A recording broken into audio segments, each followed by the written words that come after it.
আসসালামু আলাইকুম রাসেল ভাইয়া এবং আমাদের প্রিয় শ্রোতা বন্ধুরা, আশা করি আল্লাহ তাআলার অশেষ রহমতে ভালো আছেন।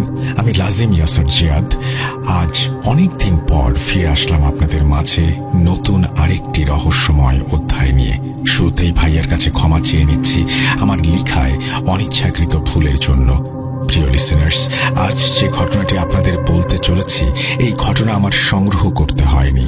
এই ঘটনা এক প্রকার আপনা আপনি আমার কাছে চলে এসেছে।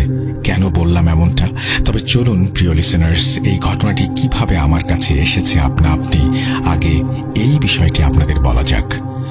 সাল 2023 জুলাই মাসের মধ্যবর্তী সময় আমি আমার গ্রামের বাড়ি টাঙ্গাইল গিয়েছিলাম। আমার টাঙ্গাইলে যাওয়া হলেই আমি এবং আমার বন্ধুরা মিলে এক বড় ভাইয়ের বাসায় চায়ের দোকানে মাঝে মধ্যে আড্ডা দেই। আর টাঙ্গাইলে থাকাকালীন প্রতি শুক্রবার রাতে সেই বড় ভাইয়ের চায়ের দোকানে বসে সাউন্ড বক্সে ভূত.com সবাই মিলে উপভোগ করি। এইবারও তার ব্যতিক্রম হয়নি। 3 মার্চের রাতে আমরা সবাই মিলে দোকানে বসে ভূত.com-এর এপিসোড 161 উপভোগ করছিলাম। এমন সময় হঠাৎ রাত 1টার দিকে দোকানে হন্তদন্ত হয়ে 20-22 বছরের একজন ভাই আসেন। এসেই তিনি বলতে শুরু করেন, ভাইয়ারা, আপনারা কি ফজরের আজান পর্যন্ত এখানে আছেন? যদি ফজরের আজান পর্যন্ত আপনারা এখানে থাকেন, আপনারা যদি কিছু মনে না করেন, তাহলে আপনাদের সাথে বসতে পারি। আমি টাঙ্গাইল সদর থেকে এসেছিলাম, আপনাদের 1 গ্রাম সামনে হরিপুরে। এখন কোনো গাড়ি পাচ্ছি না, আর হরিপুর থেকে এই পর্যন্ত আমি হেঁটে হেঁটে এসেছি। আসার পথে আমি প্রচণ্ড সমস্যার সম্মুখীন হয়েছি। তাই আমি আজ রাতটা যদি আপনাদের সাথে এখানে বসে বসে কাটাতে পারতাম, তাহলে খুবই উপকার হতো আমার। ভাই, না হলে ওরা আমার অনেক বড় ক্ষতি করে ফেলবে। তার এসব কথা শুনে আমরা তাকে বসতে বলি এবং জিজ্ঞেস করি কেন তিনি হরিপুরে এসেছিলেন এবং কারা তার অনেক বড় ক্ষতি করে ফেলতে চায়, তার আসার পথে কি কি সমস্যা হয়েছে। এরপর তিনি বলতে শুরু করেন, ভাই, আমি মোহাম্মদ রবিন আহমেদ। আমার বড় ভাইয়ের একটা সমস্যার জন্য এখানে একজন কবিরাজের কাছে এসেছিলাম। আমার বড় ভাই একজন ব্ল্যাক ম্যাজিশিয়ান ছিলেন। তিনি প্রায় 13 বছর যাবৎ ব্ল্যাক ম্যাজিক ছেড়ে দিয়েছেন। ব্ল্যাক ম্যাজিক ছেড়ে দেওয়ার পর থেকেই শুরু হয় তার জীবনের এক কঠিন পরীক্ষা। আমরা আমাদের সবকিছু হারিয়েছি আমার বড় ভাইয়ের এই পাপের জন্য। এই বলে সেই ভাই কান্নায় ভেঙে পড়েন। কিছুক্ষণ পর তিনি স্বাভাবিক হলে আমি তাকে জিজ্ঞেস করি, ভাই, আপনি যদি কিছু মনে না করেন, তাহলে আপনার বড় ভাইয়ের সম্পূর্ণ ঘটনাটি কি বলবেন? আমি ভূত.com-এ লিখে পাঠাবো। সকল মানুষের এই ব্ল্যাক ম্যাজিকের ভয়ানক পরিণতি সম্পর্কে জানা অনেক দরকার। আপনার বড় ভাইয়ের ঘটনা শুনে অনেকেই এই ভয়ানক পাপ কাজ থেকে সতর্ক হতে পারবেন। আমার এসব কথায় তিনি বলতে শুরু করেন, ভাই, আমাকে ক্ষমা করবেন। আমার বড় ভাই কিভাবে ব্ল্যাক ম্যাজিশিয়ান হয়েছেন এই বিষয়ে আমার কিছুই জানা নেই। ঘটনাটির পরিপূর্ণ অংশ আমি জানি না। কিছু কিছু বিষয় আমি জানি। সম্পূর্ণ ঘটনা শুধুমাত্র আমার বড় ভাই জানেন, আর আমার বড় ভাইয়ের অনুমতি ছাড়া আমি আপনাকে কিছুই বলতে পারবো না, কারণ আমি জেনে শুনে আপনাকে বিপদে ফেলতে পারবো না। আমি এ যাবৎ যে হুজুর কবিরাজকে আমার ভাইয়ের বিষয়ে বলেছি, তারা সবাই আমাকে এর কোনো সমাধান দিতে পারবেন না বলে জানিয়েছেন। এমনকি তারা প্রত্যেকে আমাকে বলেছেন এবং আমার বড় ভাইও আমাকে বলেছেন আমি যেন এই বিষয়ে কোনো অপরিচিত কাউকে কোনো কিছু না জানাই, তাহলে আমি যাকে জানাবো তারও নাকি অনেক বড় বিপদ হতে পারে। আমি আমার বড় ভাইকে গিয়ে এই বিষয়টি জানাবো। তিনি যদি আপনাকে সম্পূর্ণ ঘটনা বলতে রাজি হন, তাহলে আপনি তার কাছে সম্পূর্ণ ঘটনা শুনে নিন। আপনার ফোন নাম্বারটি দিন আমাকে, আমি আমার ফোনে সেভ করে নিচ্ছি। আমি আপনাকে ফোন করে জানাবো। এরপর আমি তাকে আমার নাম্বার দেই। দেখতে দেখতে ফজরের আজান হয়ে যায়। এরপর আমরা সবাই মিলে তাকে বাস স্ট্যান্ডে পৌঁছে দিয়ে আসি। সে চলে যায় বাসায়। যাই হোক, এরপর অতিবাহিত হয় 4 দিন। আমি রবিন ভাইয়ের কথা প্রায় ভুলেই গিয়েছিলাম। এমন সময় রবিন ভাইয়ের সাথে দেখা হওয়ার ঠিক 5ম দিন, অর্থাৎ আমার ফোনে সকাল 11টা নাগাদ একটি তিনি আপনাকে তার জীবনের সম্পূর্ণ ঘটনা বিস্তারিত বলবেন বলে আমাকে জানিয়েছেন। ভাইয়ার ঘটনাটি শুনতে হলে আপনাকে আমাদের বাসায় আসতে হবে। আপনি আজ বিকেল 5টার আগে আমাদের বাসায় চলে আসুন। আপনি টাঙ্গাইল সদরে এসে আমাকে কল দিয়েন, আমি আপনাকে রিসিভ করব। তার এসব কথা শুনে আমিও রাজি হয়ে যাই। বিকেল 5টা নাগাদ আমি টাঙ্গাইল সদরে পৌঁছে যাই।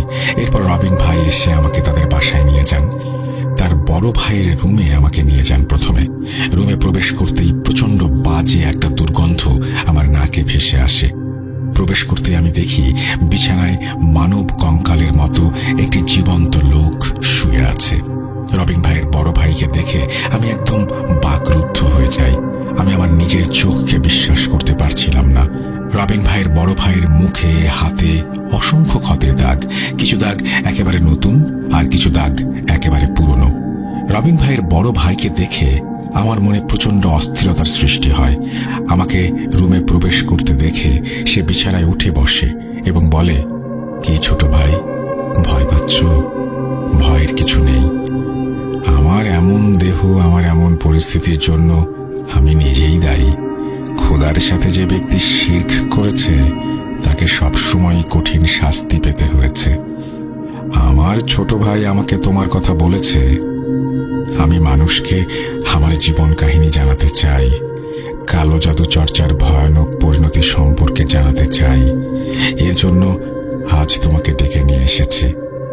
আমার জীবনের ঘটনা শুনে যদি একটি মানুষ এই ভয়ানক পাপ কাজ করা বা করানো থেকে সতর্ক হয়, এতে আমি মানসিক শান্তি পাব।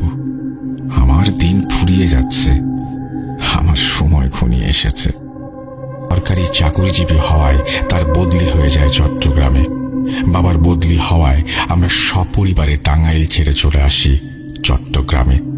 চট্টগ্রামে এসে আমি নতুন একটি স্কুলের 10ম শ্রেণীতে ভর্তি হই।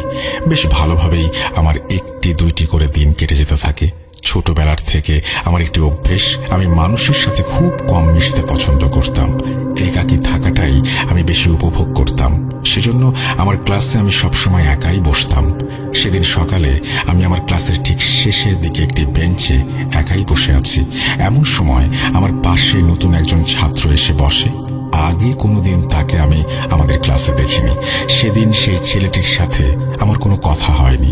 যাই হোক, এরপর থেকে সেই ছেলেটি আমার পাশেই সবসময় বসতে শুরু করে এবং এভাবেই চলে যায় বেশ কিছুদিন। এতদিনে আমি সেই নতুন ছেলেটির মধ্যে একটি বিষয় খেয়াল করি, সেও ঠিক আমারই মতো। সেও ক্লাসে কারোর সাথে কথা বলতো না, নিজের মতো আপনি আপনি বসে থাকতো। যাই হোক, একদিন সকালে আমি স্কুলে গিয়েছি। ক্লাসরুমে প্রবেশ করে দেখি সেই ছেলেটি বসে আছে তার নির্ধারিত জায়গায়। আমি গিয়ে বসে পড়ি ঠিক ওর পাশের জায়গাটায়। সেদিন আমি ওর সাথে কিছু কথা বলার চেষ্টা করি।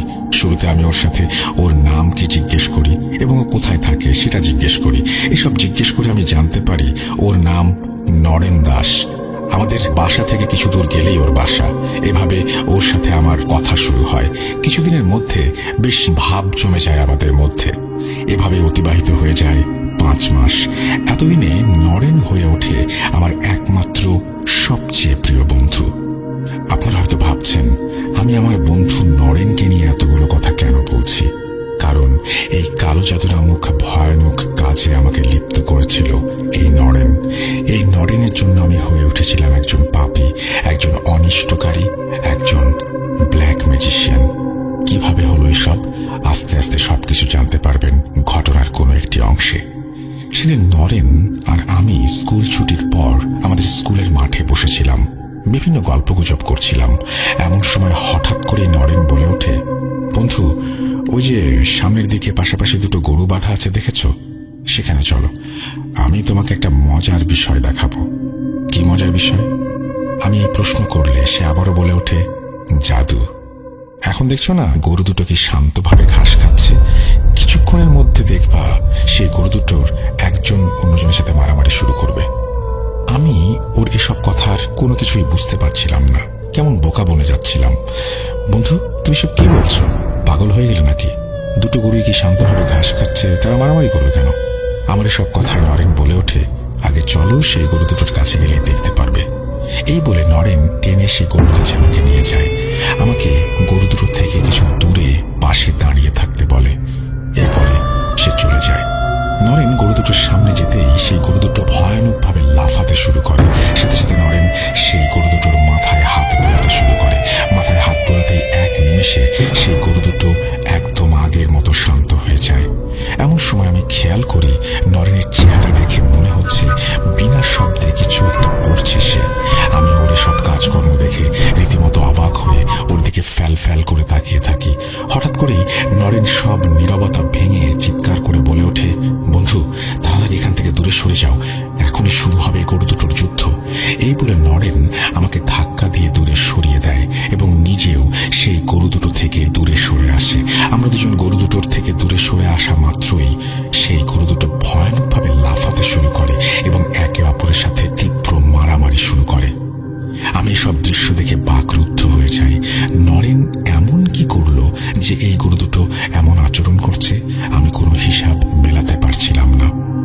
আমার এই সব ভাবনার মাঝে নরেন বলে ওঠে, কি বন্ধু, বলেছিলাম না জাদু দেখবা? দেখলে? তুমি একটু দূরে দাঁড়িয়ে থাকো, আমি গরু দুটোকে শান্ত করে আসি। এই বলে নরেন গরু দুটোর কাছে যায় এবং গরু দুটোকে উদ্দেশ্য করে চিৎকার করে ধমক দিয়ে ওঠে।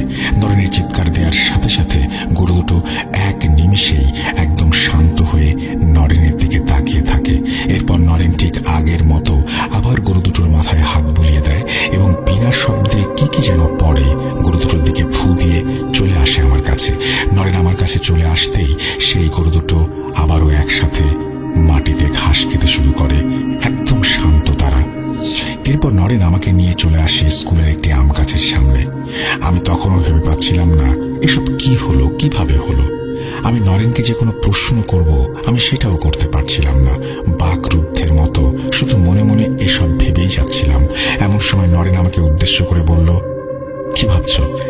এটাই তো আমি কি করে করলাম এবং কিভাবে করলাম। এটাই হচ্ছে জাদু, একেই বলে বশীকরণ জাদু। চলো বন্ধু, আজ তোমাকে একজনের সাথে পরিচয় করিয়ে দেব।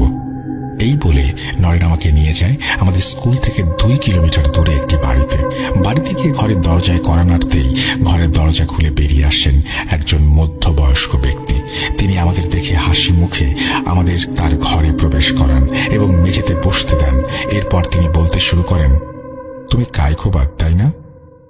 আমি রমেশ দাস, নরেনের ছোট চাচা। নরেনের মুখে তোমার কথা শুনেছি, তো আজ কি মনে করে দুজন বন্ধু আমার বাড়িতে এলে? ওনার এই প্রশ্নে নরেন বলে ওঠে, চাচা, আপনার শেখানো জাদুর কিছু অংশ বিশেষ আমি আজ কায়কোবাদকে দেখিয়েছি। এইটুকু দেখেই কায়কোবাদ হাঁ হয়ে গিয়েছে। ও এসবের কোনো কুল কিনারা করতে পারছে না। নরেনের মুখে এসব কথা শুনে রমেশ চাচা একগাল হেসে ওঠেন, বলেন, তাহলে এই বিষয়? হ্যাঁ, এটা কোনো বিষয় হলো? ওসব কিছুই না, ও হচ্ছে জাদু। নরেন আমার কাছ থেকে শিখেছে, জাদু দিয়ে অনেক কিছু করা যায়। কে শিখতে চাও? রমেশ চাচার সব কথা শুনে আমার মনে এই জাদুবিদ্যা শেখার আগ্রহ জন্মে যায়। আমি আর 7-5 কোনো কিছু না ভেবে রমেশ চাচাকে বলি, তাহলে চাচা, আজ থেকে আমাকেও আপনি জাদু শেখাবেন? আমি নরেনের মতো জাদু শিখতে চাই। আমার এই কথা শুনে রমেশ চাচা বলতে শুরু করেন, হ্যাঁ অবশ্যই, তোমাকে আমি জাদু শেখাবো। তবে জাদু শিখতে হলে তোমাকে অনেক কিছু ত্যাগ করতে হবে। একটা সময় গিয়ে তোমাকে অনেক বড় একটা কিছু পরীক্ষার সম্মুখীন হতে হবে। পারবে তো সবকিছু মেনে নিতে? রমেশ চাচার এসব কথা শুনে আমি কোনো কিছু না ভেবে তাকে বলে দেই, এই জাদু শিখতে হলে আমাকে যা যা করতে হবে আমি সবকিছুই করতে রাজি আছি। এই কথাটি বলার মাধ্যমে আমি আমার জীবনের এক ভয়ানক ভুল করে বসি। যাই হোক, আমার এসব কথা শুনে আবার নরেশ চাচা বলতে শুরু করেন, জাদু শিখতে হলে শুরুতেই আমি তোমাকে 4টি শর্ত দেব। সেই সব শর্তগুলো তোমাকে মেনে চলতে হবে। প্রথম শর্ত, তোমাকে তোমার ধর্ম ত্যাগ করতে হবে। দ্বিতীয় শর্ত, তোমাকে তোমার পরিবার ত্যাগ করে আমার সাথে অন্য একটি জায়গায় চলে যেতে হবে কিছুদিনের জন্য। তৃতীয় শর্ত, বিভিন্ন অমানবিক কাজে তোমাকে লিপ্ত হতে হবে। কাজগুলো থেকে পিছু হটার কোনো সুযোগ নেই। চতুর্থ শর্ত, জাদুর কাজ শিখতে গিয়ে কোনো প্রকার ভালোবাসা, ঘৃণা, মায়া, সহানুভূতি এসব কোনো অনুভূতি নিজের মধ্যে পোষণ করা যাবে না। এখন আমি আমার এই 4টি শর্তের কারণগুলো তোমাকে বলছি, খুবই ভালোভাবে শুনবে। প্রথম শর্তের কারণ, কোনো ধর্মের মধ্যে থেকে তুমি কখনোই জাদুবিদ্যায় পারদর্শী হতে পারবে না। জাদুবিদ্যার অনেক কাজ নির্দিষ্ট কোনো ধর্মের মধ্য থেকে করা সম্ভব না, এজন্য তোমাকে ধর্ম ত্যাগ করতে হবে। দ্বিতীয় শর্তের কারণ হচ্ছে, এই এলাকা থেকে জাদুবিদ্যার কাজ সাধন করা খুবই কঠিন। এই এলাকায় থাকলে আমাদের অনেক কাজে বিঘ্ন ঘটবে। যখন তুমি আমার সাথে চলে যাবে এই স্থান ছেড়ে, তখন তোমার মনে তোমার পরিবারের জন্য একটা পিছুটান কাজ করবে। এতে করে তোমার বারবার পরিবারের কাছে ফিরে যেতে মন চাইবে। এর জন্য তোমাকে তোমার পরিবার ত্যাগ করতে হবে, কঠোর হতে হবে এখানে। তৃতীয় শর্তের কারণ, জাদুবিদ্যা শিখতে হলে নিজেকে অনেক প্রকার অমানবিক, অস্বাভাবিক, ভয়ানক কিছু কাজে লিপ্ত হতে হবে। এই পর্যায়ে এসব কাজের মাঝে তোমার মনে হবে তুমি যা করছো তা ঠিক নয়। এসব কিছু মনে হলেও তখন কোনোভাবেই তোমার এসব কাজ করা থেকে বিরত থাকা যাবে না। কাজ থেকে পিছু হটলে তুমি জাদুবিদ্যা শিখতে পারবে না। পিছু হটলেই কঠোর শাস্তি তোমাকে ভোগ করতে হবে। চতুর্থ কারণ, জাদুর কাজ শিখতে গিয়ে তোমাকে ঘৃণিত অনেক কিছু পান বা আহার করতে হবে। এমন অনেক কাজ করতে হবে যা খুবই ভয়ানক। এই জন্যই কোনো প্রকার ভালোবাসা, ঘৃণা, মায়া, সহানুভূতি এসব পোষণ করা যাবে না। কায়কোবাদ, তুমি এখন খুব ভালোভাবে চিন্তা করে দেখো, এরপর আমাকে বলো তুমি এই 4টি শর্ত মানতে পারবে কিনা। জাদুবিদ্যা শিখতে হলে এই 4টি শর্ত তোমাকে মানতেই হবে, না হলে তুমি জাদুবিদ্যা শিখতে পারবে না। জাদুবিদ্যা শিখতে পারলে তুমি অনেক অসাধ্য সাধন করতে পারবে। শুধু আমার এই কথাটুকু মনে রেখো, এখন সিদ্ধান্ত সম্পূর্ণ তোমার। রমেশ চাচার সব কথা শুনে আমি এক মুহূর্তের জন্য বাকরুদ্ধ হয়ে যাই। এই সকল শর্তগুলো কি মেনে চলা সম্ভব? নিজের ধর্ম, নিজের পরিবার ত্যাগ করা সম্ভব? এমন সব প্রশ্নের পাহাড় গড়ে উঠতে থাকে আমার মনে, কিন্তু এই সকল প্রশ্নের উত্তর তখন আমি খুঁজিনি। শয়তান আমার পুরো মনকে গ্রাস করে নিয়েছিল। তখন জাদুবিদ্যা রপ্ত করার এক পৈশাচিক আনন্দ জেগে বসেছিল আমার পুরো অন্তরে। আর কোনো প্রকার ভাবনা চিন্তায় না গিয়ে আমি রমেশ চাচাকে জানিয়ে দেই যে আমি তার সকল শর্ত মেনে নিতে রাজি আছি। এরপর রমেশ চাচা আবার বলতে শুরু করেন, আমি জানতাম তুমি পারবে। কাল থেকে শুরু হবে তোমার জাদুবিদ্যার শিক্ষা। তোমরা দুজনে কাল স্কুলের পর চলে আসবে, আমার বাড়িতেই আসবে। হ্যাঁ, আরেকটি কথা, ভুল করেও নিজের পরিবারের কাউকে এই বিষয়টি জানাবে না। এরপর নরেন এবং আমি চলে আসি রমেশ চাচার কাছ থেকে বিদায় নিয়ে। সেদিনে সেই সিদ্ধান্তটাই ছিল আমার জীবনের সবচেয়ে বড় ভয়াবহ সিদ্ধান্ত। সেই সিদ্ধান্তটির জন্যই আজ আমার এমন অবস্থা। আমি পুরো পরিবারকে হারিয়েছি এই একটি মাত্র ভুল সিদ্ধান্তের কারণে। এই ভুল সিদ্ধান্তটি আজ আমাকে বানিয়েছে আমার নিজ পরিবারের খুনি। এই সিদ্ধান্তটি আমাকে ভোগ করাচ্ছে নারকীয় শাস্তি। যাই হোক, সেই দিনটি ভালোই ভালোই অতিবাহিত হয়ে যায়। তার পরের দিন থেকে শুরু হয় আমার জাদুবিদ্যা শিক্ষা। এভাবে অতিবাহিত হয়ে যায় 7টি মাস। আমি আস্তে আস্তে জাদুবিদ্যার প্রাথমিক কিছু ধাপ রপ্ত করতে পারি। এর মধ্যে একদিন রমেশ চাচা হঠাৎ করে আমাকে এবং নরেনকে উদ্দেশ্য করে বলেন, সময় এসে গেছে, আমাদের এই স্থানটি পরিবর্তন করতে হবে। আজ রাতেই আমাদের এই স্থান ত্যাগ করে চলে যেতে হবে অন্য কোথাও। তোমরা দুজন আজ রাতে চলে আসবে আমার বাড়িতে। আর একটি কথা খুবই ভালোভাবে মনে রাখবে, তোমরা কোনোভাবেই যেন নিজের পরিবারের কাছে ধরা না পড়ে যাও। কেউ যেন বিষয়টি না জানে। রমেশ চাচার কথা মতো সেদিন রাতেই আমি আর নরেন নিজেদের পরিবার ত্যাগ করে নিজেদের বাড়ির থেকে পালিয়ে চলে আসি রমেশ চাচার বাড়িতে। এরপর সেই রাতের আঁধারেই আমরা সবাই আমাদের গ্রাম ত্যাগ করে চলে আসি চট্টগ্রামের ফটিকছড়ির কাছে একটি পাহাড়ে। সেখানে পৌঁছে আমরা দেখতে পাই সেখানে আগের থেকে একটি কাঁচা ঘর নির্মাণ করা আছে। এই ঘরটি রমেশ চাচা আগে থেকে নির্মাণ করে রেখেছিলেন। যাই হোক, ফটিকছড়ির পাহাড়েই অতিবাহিত হয় আমার জীবনের 7টি বছর। এই 7 বছরের জাদুবিদ্যা শিক্ষায় আমি হয়ে উঠি একজন পাপিষ্ঠ মানুষরূপী শয়তান। অনেক ধরনের কালো জাদুর বিদ্যায় আমি হয়ে উঠি পারদর্শী। এই 7 বছরে আমি রপ্ত করি সর্পি চালান জাদু, মরণীকরণ জাদু, বশীকরণ জাদু, দৃষ্টিভ্রম জাদু, আত্মা আবদ্ধীকরণ জাদু, প্রেত সাধনা, এছাড়াও আরো অনেক কিছু। সাল 1993। একদিন খুব হঠাৎ করে রমেশ চাচা আমাকে ডেকে বলেন, এখন সময় এসে গিয়েছে তোমার আমার থেকে আলাদা হওয়ার। জাদুবিদ্যায় তুমি এখন পারদর্শী। এখন তুমি চলে যাও আমার থেকে দূরে এবং তোমার বিদ্যার চর্চা করো। মনে রাখবে, জাদুবিদ্যার মাধ্যমে মানুষের উপকার সাধনে কোনো কাজ করবে না, কারণ মানুষের উপকারে যদি তুমি কাজ করো তাহলে তুমি তোমার প্রাপ্য মূল্যায়ন পাবে না এবং অর্থ উপার্জন করতে পারবে না। তুমি সর্বদাই এই জাদুবিদ্যার মাধ্যমে মানুষের ক্ষতি সাধনের কাজ করবে, তাহলেই তুমি তোমার প্রাপ্য মূল্যায়ন এবং অর্থ দুটোই উপার্জন করতে পারবে। আর আমার এবং নরেনের চিন্তা করবে না, নরেন আমার সাথেই থাকবে। ওর আমার থেকে আলাদা হওয়ার সময় এখনো আসেনি। আমার তোমাকে যদি কোনোদিন দরকার হয় ডেকে নেব। রমেশ চাচার কথা শুনে আমি প্রচন্ড কষ্ট পাই। এতগুলো বছর আমি তার সাথে কাটিয়েছি, আমি সে সময় তাকে অনেকবার বলেছি আমি দূরে কোথাও যেতে চাই না, কিন্তু সে সময় তিনি আমার একটি কথাও শোনেননি।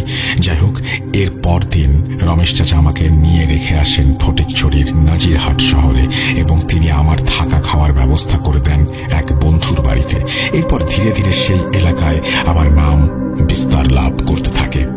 বিভিন্ন মানুষ তাদের বিভিন্ন ঘৃণিত কাজ নিয়ে আমার কাছে আসতে শুরু করে। আমি তাদের সকল কাজ করে দিতে শুরু করি অর্থের বিনিময়ে। আমি আমার এই ভয়ানক বিদ্যার মাধ্যমে মানুষের ক্ষতি সাধনের কাজ করতে থাকি একটার পর একটা। ধীরে ধীরে আমার পুরো জীবন ধাবিত হতে থাকে ধ্বংসের দিকে। আমি হয়ে উঠি একজন মানুষরূপী শয়তান। কিন্তু সেই সময় আমার মধ্যে এসব কোনো চিন্তাই আসেনি। সে সময় শয়তান আমার পুরো শরীরকে গ্রাস করে রেখেছিল। এভাবেই অতিবাহিত হয়ে যায় একটি বছর। এই এক বছরের মধ্যে আমি আমার এই ভয়ানক বিদ্যার মাধ্যমে শুধুমাত্র দুটি উপকারের কাজ করি, আর সবগুলো কাজ করি মানুষের ক্ষতি সাধনে। আমার করা এই দুটি উপকারের জন্য আজ আমি পাপ থেকে বের হতে পারছি। এই দুটি উপকার আজ আমাকে পাপ মুক্ত করেছে। এই বলেই কায়কোবাদ ভাই হঠাৎ করেই চমকে ওঠেন। হঠাৎ করেই তার চোখে মুখে ফুটে ওঠে এক ভয়ানক ভয়ের ছাপ। তিনি ভয়ার্ত স্বরে হন্তদন্ত হয়ে বলে ওঠেন, তোমরা তাড়াতাড়ি এই রুম থেকে বেরিয়ে যাও। ছোট ভাই, তুমি কালকে আবার এসো ঘটনার বাকি অংশ শুনতে। কাল তোমাকে বলবো। রবিন, তুমি ছোট ভাইকে নিয়ে এখন এই রুম থেকে বেরিয়ে যাও। এরপর রবিন ভাই আর আমি রুম থেকে বেরিয়ে আসি। আমরা রুম থেকে বেরিয়ে আসতেই কায়কোবাদ ভাই তার রুমের দরজা ভেতর থেকে লাগিয়ে দেন। রুমের দরজা ভেতর থেকে লাগানোর সাথে সাথে রুমের ভেতর থেকে ভেসে আসতে থাকে কায়কোবাদ ভাইয়ের একের পর এক ভয়ানক চিৎকার, আর্তনাদ। সেদিন আমি পেয়েছিলাম আমার জীবনের সর্বোচ্চ ভয়। কায়কোবাদ ভাইয়ের চিৎকারের শব্দ আমার রুহ কাঁপিয়ে দিয়েছিল। এমন সময় হঠাৎ করে রবিন ভাই আমার হাত ধরে টেনে বাসার মেইন রোডে আমাকে নিয়ে আসে এবং আমাকে উদ্দেশ্য করে বলে, ভাই, আপনাকে কল করলে আপনি দয়া করে আগামীকাল আবার আসবেন, আর এখনই এখান থেকে চলে যান। আমি অত্যন্ত দুঃখিত এই সকল কিছুর জন্য। এই বলে তিনি আমাকে বিদায় দিয়ে হন্তদন্ত হয়ে বাসার মেইন ডোর লাগিয়ে দেন। হঠাৎ কি হলো আমি কিছুই বুঝতে পারছিলাম না। এরপর আমি চলে আসি সেখান থেকে আমার বাসায়। সে রাতে আমি এক ফোঁটা ঘুমোতে পারিনি। কেমন যেন এক অজানা অস্থিরতা আমার পুরো শরীরকে গ্রাস করছিল বারবার। হঠাৎ কেন কায়কোবাদ ভাইয়ের মুখে ভয়ের ছাপ ফুটে উঠল? ঘটনা বলতে বলতে হঠাৎ কেন তিনি থেমে গেলেন? তিনি কেন এভাবে রুম থেকে চিৎকার করে হাহাকার করে উঠলেন? তার এই পাপ কর্মের ফলে কিভাবে তার নিজ পরিবারের সকলকে তিনি হারালেন? তিনি কিভাবে এই কালো জাদু নামক পাপ থেকে বেরিয়ে আসলেন? বারবার আমার মন শুধু এই অজানা প্রশ্নগুলোর উত্তর খুঁজে যাচ্ছিল। যাই হোক, পরদিন সকাল 11টা নাগাদ রবিন ভাই আমাকে কল করেন এবং যত তাড়াতাড়ি সম্ভব তাদের বাসায় যেতে বলেন। এরপর আমি প্রায় 12টা নাগাদ ওনাদের বাসায় পৌঁছে যাই। ওনাদের বাসায় প্রবেশ করতেই তিনি আমাকে নিয়ে যান কায়কোবাদ ভাইয়ের রুমে। কায়কোবাদ ভাইয়ের রুমে প্রবেশ করতেই আমি যা দেখতে পাই সেটা দেখে আমি এই ঘটনা শোনার ইচ্ছাই হারিয়ে ফেলি। প্রচণ্ড ভয় আমার মনে জেগে বসে। গতকাল যে মানুষটাকে মোটামুটি ভালো দেখে গেলাম, আজ সেই মানুষটার একই অবস্থা। কায়কোবাদ ভাই লুঙ্গি পরে খালি গায়ে বিছানায় শুয়ে আছেন। তার শরীর যতদূর দেখা যাচ্ছে প্রতিটি জায়গায় বড় বড় তাজা কামড়ের দাগ, বড় বড় আঁচড় তার সারা শরীর জুড়ে ছড়িয়ে পড়েছে। একই ভয়ানক অবস্থা। যাই হোক, কায়কোবাদ ভাই আমাকে দেখে শোয়া থেকে উঠে বসার চেষ্টা করেন, কিন্তু তিনি ব্যর্থ হন। এরপর তিনি শুয়ে শুয়েই বলতে শুরু করলেন, ভাই, তুমি আমার এই অবস্থা দেখে ভয় পাচ্ছ, অবাক হচ্ছ, তাই না? অবাক হওয়ার কিছু নেই। এই সকল কিছু আমার পাপের ফল। আমার এই জীবনে খোদার সাথে শিরক করাটা খুবই শাস্তিযোগ্য একটা অপরাধ হয়েছে। ওরা প্রতি 13 দিন অন্তর অন্তর আসে আমার কাছে এবং আমাকে এই শাস্তিটি দিয়ে চলে যায়। ওদের আসার সময় হলে আমি বুঝতে পারি। এই জন্যই আমি গতকাল তোমাকে রুম থেকে তাড়াহুড়ো করে বের করে দেই। এখন তুমি ভাবছো ওরা কারা? বলবো সবকিছু একে একে। গতকাল কোথায় যেন শেষ করেছিলাম ঘটনাটি? ও হ্যাঁ, মনে পড়েছে। আমার করা দুটি উপকার যার মাধ্যমে এই পাপ থেকে আমি বের হতে পেরেছিলাম। তাহলে শোনো সেই দুটি উপকারের বর্ণনা। প্রথম উপকার, সে রাতে আমি আমার একটি কাজ শেষ করে বাড়ি ফিরে আসছিলাম। এমন সময় আমি চাঁদের আলোয় দেখতে পাই রাস্তার মাঝে 4টি কালো বিড়াল একটি সাদা বিড়ালকে ভয়ানকভাবে আঘাত করছে। এ দৃশ্য দেখার সাথে সাথে আমি বুঝতে পাই সেই সাদা বিড়ালটি একটি ভালো জিন এবং তাকে আঘাত করছে যে 4টি বিড়াল তারা খারাপ জিন। সে সময় হঠাৎ করেই আমার মনে কেন জানি দয়া চলে আসে সে সাদা বিড়ালটির জন্য। এরপর আমি 7-5 না ভেবে সেই 4টি জিনকে আমার বিদ্যার সাহায্যে বন্দী করে ফেলি সেখানে থাকা একটি গাছের সাথে। এমন অবস্থায় সাথে সাথে সেখান থেকে সেই সাদা বিড়ালটি পাশের ঝোপে লাফ দিয়ে চলে যায়।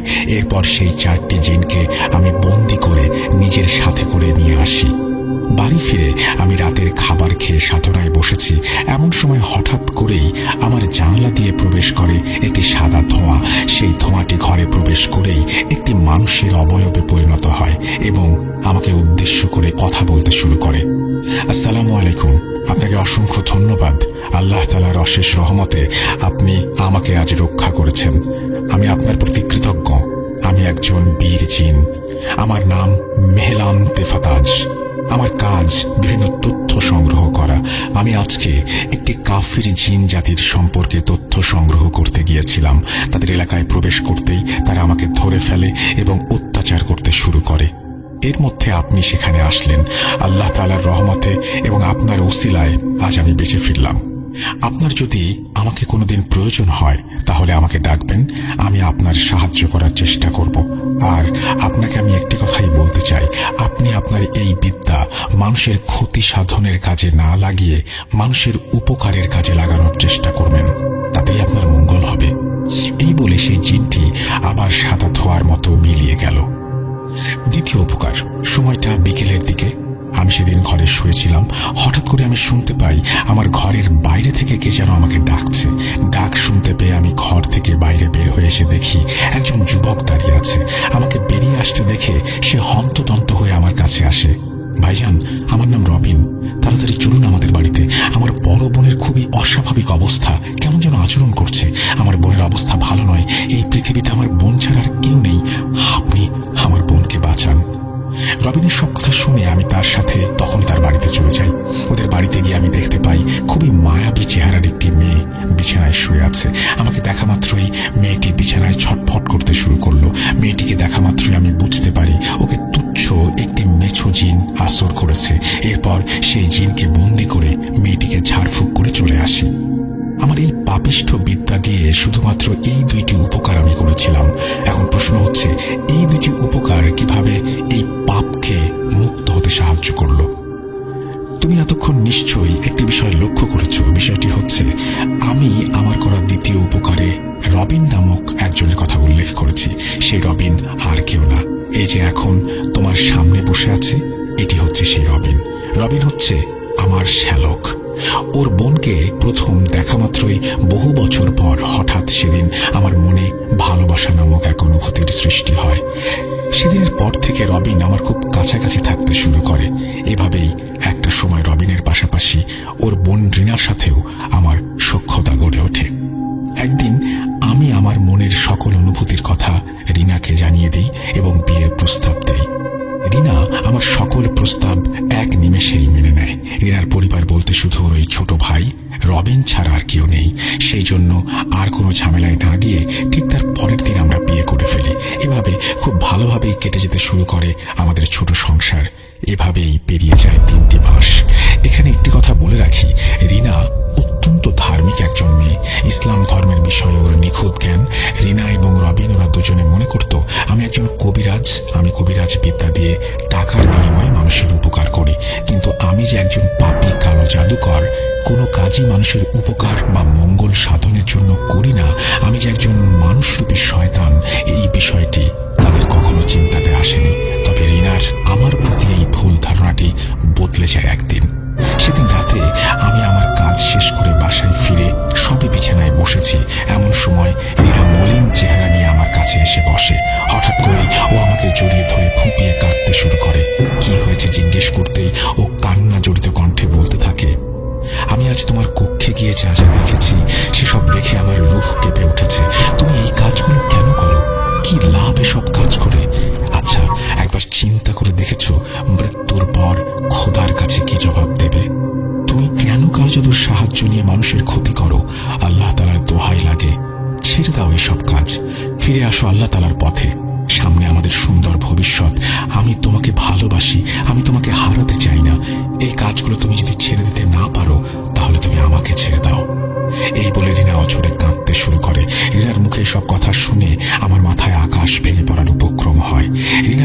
আমি খুবই কড়াভাবে নিষেধ করেছিলাম আমার সাধনার ঘরে প্রবেশ করতে।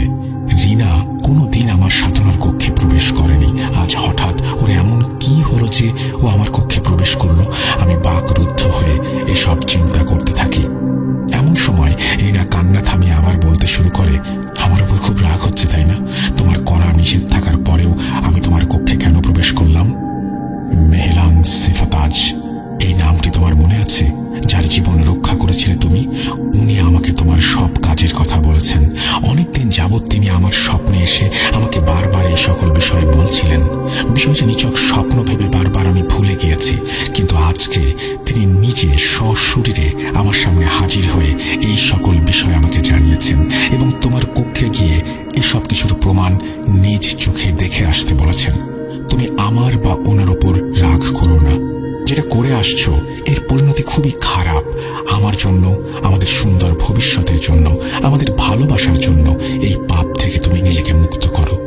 কি পারবে না? এরপর রিনা আমাকে এই পাপ সম্পর্কে অনেকগুলো হাদিস বলতে শুরু করে। আমি বাকরুদ্ধ হয়ে ওর প্রতিটি কথা মনোযোগ দিয়ে শুনতে থাকি।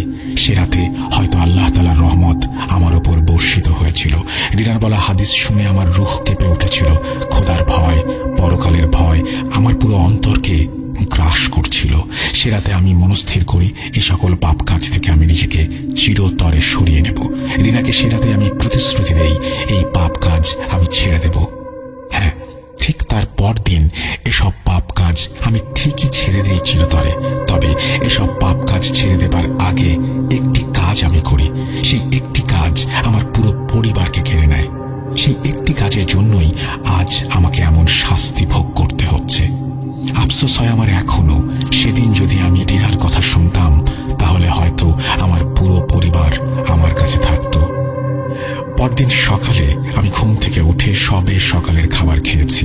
এমন সময় খুব হঠাৎ করেই আমার বাড়িতে এসে হাজির হন আমার গুরু রমেশ চাচা। ওর নাম মনে পড়লে এখন আমার ঘৃণা হয়। যাই হোক, আমার বাড়িতে এসেই তিনি আমাকে উদ্দেশ্য করে বলতে শুরু করেন, বাবা কায়কোবাদ, ভুলে গেলি তোর গুরুকে? শুনলাম বিয়ে করেছিস, আমাকে একবার খবরও তো দিলি না। তোর তো এখন আমাকে আর দরকার পড়ে না রে বাবা, কিন্তু আজ আমার খুবই দরকার তোকে। বাবা, আমার একটি কাজ আজ তোকে করে দিতে হবে। তার এসব কথার প্রতি উত্তরে আমি বলে উঠি, চাচা, খুব হঠাৎ করে এই বিয়ের কাজটা সেরে ফেলেছি, তাই আপনাকে খবর দেওয়া হয়নি। কি কাজ করতে হবে? তবে চাচা, আমি গতকাল রাতে একটি সিদ্ধান্ত নিয়েছি, আর সেটি হচ্ছে এই কালো জাদু চিরতরে বাদ দিয়ে দেব। আমার কথা শুনে তিনি দেখলাম খুব একটা অবাক হলেন না। যাই হোক, এরপর তিনি আমার কথার উত্তরে বললেন, আমার জীবনের সবচেয়ে গুরুত্বপূর্ণ কাজ করতে গিয়ে আমি আটকে গিয়েছি। বাবা, আমি তো তোর গুরু, গুরুর কথা রাখবি না? আমার এই শেষ কাজটি করে তুই কালো জাদুর কাজটি চিরতরে বাদ দে। আমি তোকে বাধা দেব না।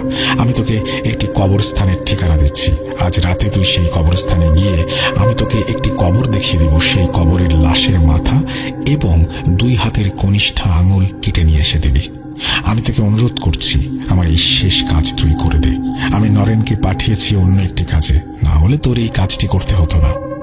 রমেশ চাচার অনুরোধ আমি ফেলতে পারি না। আমি কাজটি করার জন্য রাজি হয়ে যাই। এরপর রমেশ চাচা আমার বাড়ি থেকে চলে যান। রাতে আমাকে নিতে আসবেন বলেন, কিন্তু রিনা আমাকে কোনোভাবেই সেই কাজটি করতে দিতে চাচ্ছিল না।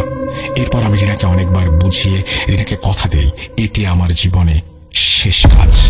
যাই হোক, সন্ধ্যা গড়িয়ে রাত 10টা নাগাদ রমেশ চাচা আমাদের বাড়িতে আসেন আমাকে নিতে।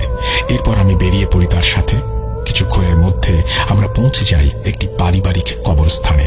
কবরস্থানে পৌঁছে আমি চিনতে পারি এটি কাদের পারিবারিক কবরস্থান। এই কবরস্থানটি হচ্ছে একজন কবিরাজের পারিবারিক কবরস্থান। সেই কবিরাজটি এই 10 কি 12 দিন আগে মারা গিয়েছেন। যাই হোক, এক সময় রমেশ চাচা আমাকে সেই কবিরাজের কবর দেখিয়ে বলেন সেখান থেকে সেই জিনিসগুলো নিয়ে আসতে হবে। আমি সময় নষ্ট না করে কবর খুঁড়ে কবিরাজের লাশের থেকে তার মাথা এবং 2 হাতের কনিষ্ঠ আঙ্গুল কেটে নিয়ে আসি। কবরটি আবারও ঠিকঠাক করে রমেশ চাচার কাছে এসে তাকে জিনিসগুলো বুঝিয়ে দেই। এরপর রমেশ চাচার থেকে আমি বিদায় নিয়ে চলে আসি বাসায়। ওই রাতের পর আমি এই পাপ কাজ চিরকালের জন্য ছেড়ে দেই। পরের দিন শুক্রবার আমি কালেমা পড়ে দিনের পথ ইসলামে ফিরে আসি। এর কিছুদিন পর আমি আমার পরিবারের সাথে যোগাযোগ করতে সক্ষম হই। এরপর এই এলাকা ছেড়ে রিনা এবং রবিনকে নিয়ে চলে যাই আমার পরিবারের কাছে টাঙ্গাইলে। ধীরে ধীরে আমার জীবন খুবই আনন্দে কাটতে থাকে।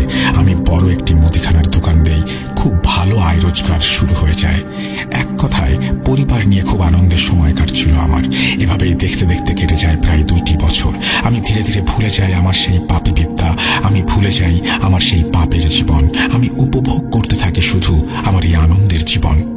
একদিন সকালে আমার এই আনন্দ সব এক নিমেষে মিশে যায়। সেই সকালে আমার ঘুম ভাঙে রবিনের চিৎকারে। ঘুম ভেঙে যেতেই আমি দেখি রবিন আমার পাশে দাঁড়িয়ে চিৎকার করে কেঁদে চলেছে। কি হয়েছে জিজ্ঞেস করতে রবিন কান্না জড়িত কণ্ঠে বলে ওঠে, ভাই কি হলো আমাদের বাসায়? কেউ বেঁচে নেই ভাই, কেউ বেঁচে নেই, ওই যে ওইখানে আপু। এই বলে রবিন ফুঁপিয়ে ফুঁপিয়ে কাঁদতে শুরু করে। ওর এসব কথা শুনে ওর হাতের ইশারা মোতাবেক আমি ছুটে যাই ডাইনিং রুমের দিকে। রুমে প্রবেশ করতে আমি দেখি রিনার নিথর দেহ মেঝেতে পড়ে আছে, ওর মুখ দিয়ে রক্ত গড়িয়ে পড়ছে। এই দৃশ্য দেখা মাত্রই আমি ছুটে যাই আমার বাবা মার ঘরে। বাবা মার ঘরে প্রবেশ করা মাত্রই আমি দেখি মা বাবার নিথর দেহ পড়ে আছে বিছানায়। তাদের দুজনের মুখ দিয়েও রক্ত গড়িয়ে পুরো বিছানা মাখামাখি। এক নিমেষেই আমার পুরো পৃথিবীর আনন্দ শেষ হয়ে যায়। আমার জীবনে নেমে আসে অন্ধকার। আমার পরিবারের সকলকে হারিয়ে আমি হয়ে যাই এতিম। আমি কিছুই বুঝে উঠতে পারছিলাম না কেন এমন হলো। হঠাৎ কিছুক্ষণ পর বাসায় পুলিশ এসে আমার মা বাবা এবং আমার রিনাকে নিয়ে যায়। পোস্টমর্টম করে জানতে পারে তাদের শরীরের প্রতিটি গুরুত্বপূর্ণ অর্গান পচে সেখানে পোকা হয়ে গেছে। এসব শুনে আমি বুঝতে পারি আমার করা কোনো এক পাপ কাজের শাস্তি হিসেবে আমার পুরো পরিবার আমি হারিয়ে ফেলেছি। এমন অস্বাভাবিক অবস্থা দেখে পুলিশ কোনো তদন্ত না করে লাশ আমাকে হস্তান্তর করে। আমার পরিবার হারিয়ে আমি হয়ে যাই একদম একা। আমার কাছের মানুষ বলতে শুধু রবিন। হঠাৎ এমন কেন হলো এর কারণ আমি খুঁজে বের করতে চাই না, কারণ এসব কারণ খুঁজতে গেলে আমাকে আবার জড়াতে হবে সেই পাপে। এভাবে অতিবাহিত হয়ে যায় প্রায় 2 বছর। 2 বছর পর রাতে আমি আমার ঘরে ঘুমিয়ে আছি। এমন সময় হঠাৎ আমার গলায় প্রচন্ড চাপ অনুভব করি। সাথে সাথে আমার চোখ খুলে যায়। চোখ খুলতে আমি দেখতে পাই অনেকগুলো কালো ছায়া আমার সামনে দাঁড়িয়ে আছে। হঠাৎ করে সেই ছায়াগুলো আমার উপর ঝাঁপিয়ে পড়ে এবং আমি অনুভব করতে শুরু করি আমার পুরো শরীরে কামড়ের তীব্র যন্ত্রণা। প্রায় 10 মিনিট এভাবে আমি সহ্য করতে থাকি তীব্র যন্ত্রণা। 10 মিনিট পর সবকিছুই শান্ত হয়ে যায় এবং সেই ছায়াগুলো আমার চোখের সামনেই মিলিয়ে যেতে শুরু করে। এখন এভাবেই চলছে আমার জীবন। গতকাল সেই ছায়াগুলো এসেছিল আমার কাছে আমাকে শাস্তি দিতে। তারা প্রতি 23 দিন পর পর আমাকে এভাবে শাস্তি দিতে আসে। আমি কেন পুরো পরিবার হারালাম, কারা আমাকে এভাবে অমানবিক নির্যাতন করে, এই বিষয়টি এভাবে অজানা থেকে যাবে না। যখন সেই কালো ছায়াগুলো প্রথম এভাবে নির্যাতন করলো তার ঠিক 3 বছর পর সে রাতেও আমি বিছানায় ঘুমিয়ে আছি। এমন সময় হঠাৎ আমার ঘুম ভেঙে যায় এবং একটি সালামের শব্দেই আমার ঘুম ভাঙে।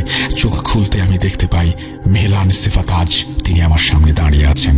কিন্তু এ কি অবস্থা, তাকে খুবই রোগা জীর্ণ শীর্ণ দেখাচ্ছে। আমাকে চোখ খুলতে দেখে সে আমাকে উদ্দেশ্য করে বলতে শুরু করে, গতকাল আমি আমার বন্দি দশার থেকে মুক্তি পেয়েছি। আমার এই এতগুলো বছর বন্দি অবস্থায় থাকার জন্য দায়ী আপনার ওস্তাদ রমেশ। আপনার পরিবারের সদস্যদের মৃত্যুর কারণ এই রমেশ একটা শয়তান। নিজের কাজ হাসিলের জন্য ওর পায়দান হাজির হয়েই মাথা এবং কনিষ্ঠ আঙুল দাবি করে। তখন সেই ব্যক্তি যদি এই জিনিসগুলো দিতে সক্ষম হয় তাহলে সাইকিন ফায়দান সেই মাধ্যমের পুরো বংশকে নির্বংশ করে দেয়। আপনি যার মাথা এবং 2 হাতের কনিষ্ঠ আঙুল কেটে এনে রমেশকে দিয়েছেন, সেই কবিরাজ খুব ভালোভাবে জানত কেউ না কেউ তার শরীরের অংশ নিতে সক্ষম হবেই। এই জন্য সেই কবিরাজ যে তার শরীরের অংশ নেবে তার সাথে প্রতিশোধ নেয়ার জন্য তার মৃত্যুর আগে 117 জন জিনকে নিযুক্ত করে গিয়েছিল এই আদেশ দিয়ে যে যদি কেউ তার লাশ থেকে তার মাথা এবং 2 হাতের কনিষ্ঠ আঙুল কেটে নেয় তাহলে তারা যেন সেই ব্যক্তির পরিবারকে ধ্বংস করে দেয় এবং যে ব্যক্তি তার শরীরের অংশগুলো কেটেছে তাকে মৃত্যুর আগ পর্যন্ত জাহান্নামের শাস্তি ভোগ করায়। এর জন্য রমেশ আপনাকে দিয়ে এই কাজটি করিয়েছে। সে রাতে প্রথমে রমেশ আমাকে বন্দি করে যাতে আমি আপনাকে সতর্ক করতে না পারি। কিন্তু কি লাভ হয়েছে রমেশের এত পরিকল্পনা করে? রমেশের সামনে যখন সাইকিন ফায়দান হাজির হয় তখন রমেশ একটা ভুল করে বসে। সে সেই সাইকিন ফায়দানকে বন্দি করার চেষ্টা করে। এর ফলে ওকে গ্রহণ করতে হয় মৃত্যু।